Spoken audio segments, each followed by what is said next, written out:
8-ton, 4-story concrete and steel dome is the solution to stopping a massive oil leak in the Gulf of Mexico. The oil spill is gushing about 200,000 gallons a day, and the leak has now reached the Mississippi Delta and islands just off the coast of Louisiana. About 50 miles off the coast, machines are preparing the ocean floor for the placement of that massive dome.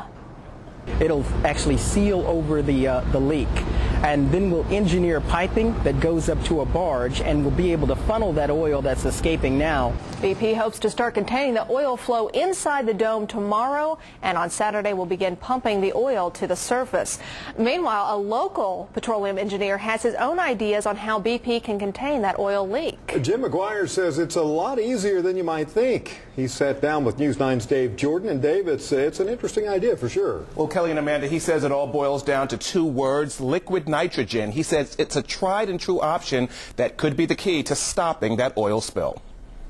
I am not a brilliant person. I'm not an Einstein. Despite that declaration, 84-year-old Jim McGuire, an independent petroleum engineer, insists he holds the secret to sealing off thousands of gallons of oil spilling into the Gulf. What I'll do is I'll just completely cover with ice and no oil can ever come out, as long as there's ice there. Here is how the deep freeze would work. McGuire says it will just require thousands of feet of flexible coil tubing along with a plastic hose and a piece of steel for the end.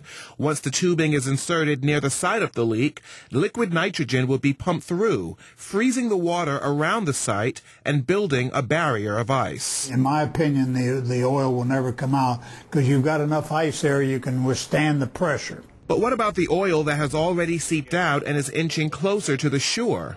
McGuire says he has a similar plan involving liquid nitrogen to freeze the water, creating a sort of ice blockade. And as the water builds up, it'll keep getting bigger. And it'll completely stop that oil from going on shore. McGuire insists this is not a random hypothesis. In fact, for years, he has been using liquid nitrogen as part of energy exploration. He currently holds several patents where that technology is in use, which begs the question, why hasn't British Petroleum already done this, or at the very least called him in to consult? Trying to get people to do things is very, very difficult. And it's even more difficult as an independent petroleum engineer to convey those ideas to top execs at BP, and that is what McGuire says he's been dealing with since the spill happened, Kelly, and of course he's not having much success. An interesting idea, though. Mr. McGuire did say he supports BP's decision to put a dome over the leak, but he's concerned as to whether the bottom of the dome can be properly sealed off.